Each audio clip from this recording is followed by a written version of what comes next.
Okay, want to do a quick overview of kinds of digestion in animals, but I want to talk about digestion in its most broad sense first, and so that's going to begin with the slide that's on the screen. So let me focus on this. Okay.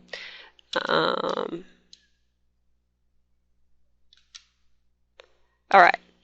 There are two major means of getting food items broken down enough so that an organism's body can use them. Okay? Keep in mind that ultimately it is single cells in your body that need nutrients. So it's single cells that have to be able to use them.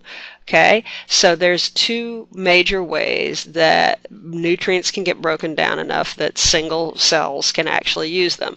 One is the cells can do it themselves. Each individual cell can obtain its own nutrients, break those nutrients down so that they to find enough size that they can be used. That is called intracellular digestion.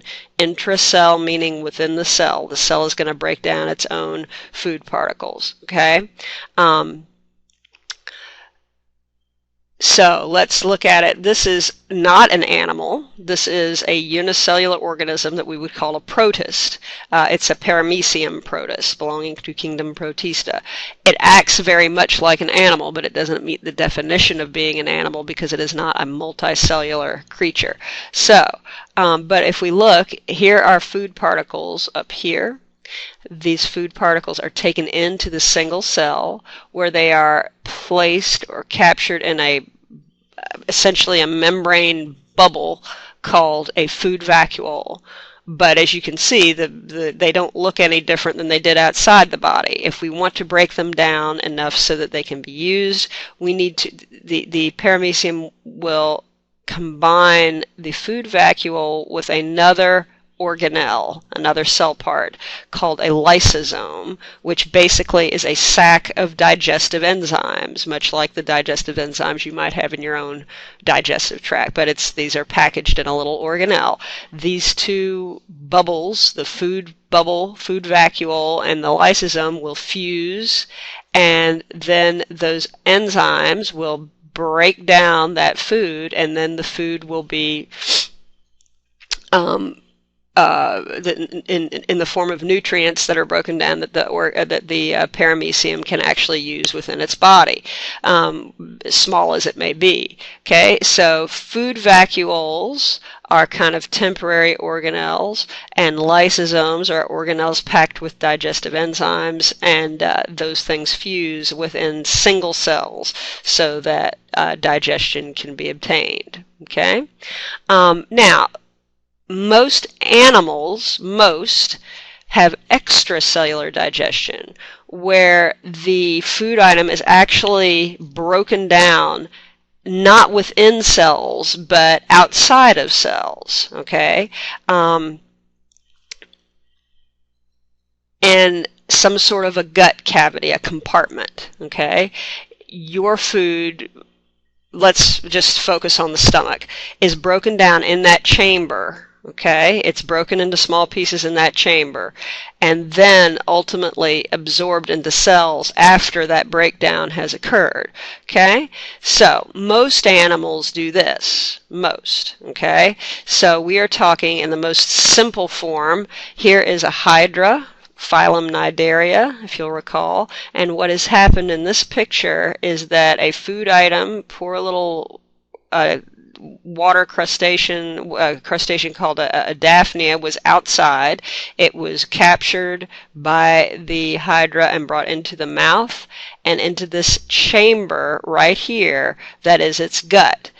So here's the Daphnia, this is the gut cavity, and the Daphnia, just as though it were in your stomach, is being broken down. And once it's broken down, these individual cells right here will absorb those nutrients just like this guy was absorbing the nutrients after they were broken down, but they were broken down intracellularly. These are broken down outside of the cells and then absorbed into the cells as usable nutrients. Okay? Now, in animals, is a group of animals that does intracellular digestion, meaning no organ system exists in this animal for digestive purposes. Each individual cell in this organism is going to capture and digest its own food, just like that paramecium. Okay? This is as simple as it gets for animals, very simple, very primitive, meaning an anciently evolved way to get to get nutrients into your body. So guess who does it? That's who does it. Phylum Porifera is the only animal group where each individual cell is doing intracellular digestion, digesting its own food. Okay?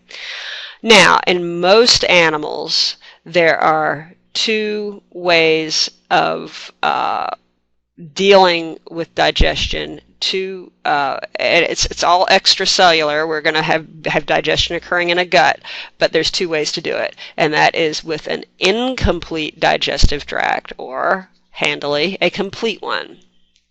Okay? So here's the deal with an incomplete digestive tract. The main chamber is referred to as a gastrovascular cavity.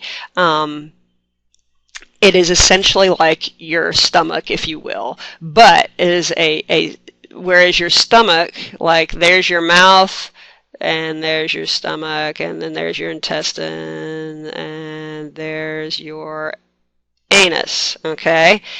That's not what we have with a gastrovascular cavity.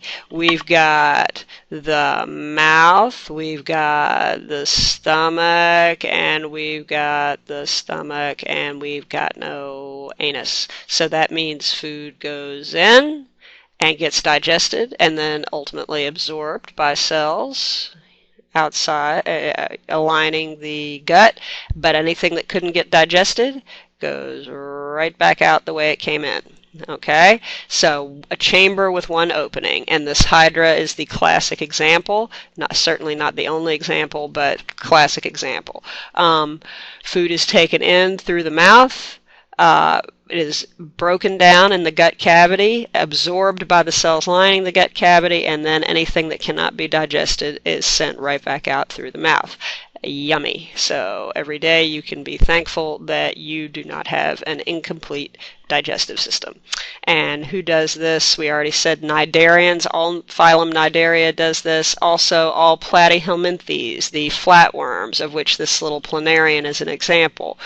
In this guy, we see this is looking distinctly like a head end and a tail end. We would think his mouth is up here. It is not. His mouth is actually right here. He has a little slit on the underside of his belly that through which this tube, of which his mouth is at the end of it, will stick out and search around for food. So this little tube will slide out through a slit and just look around for food, suck it up, and then the food item will go up into this gut cavity, be broken down, and you can see this is loosely called an intestine.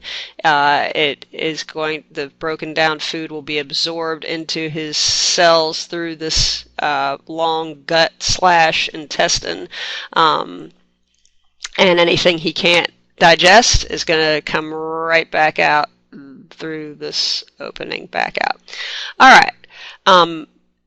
Most animal groups have a complete digestive tract, where this time, thank goodness, we have two openings to the digestive tract, the mouth at one end of it and the anus at the other. So it is a single tube with a one-way traffic flow.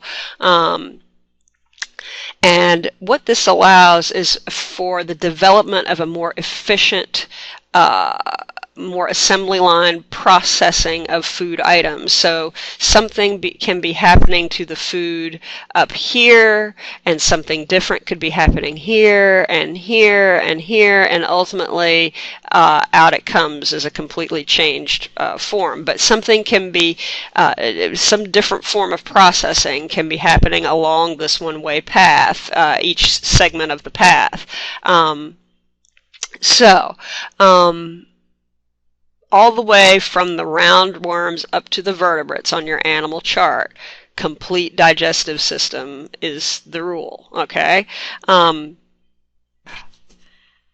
But I want to emphasize the different regions. They are not labeled in this particular drawing, but this processing idea. Food would come in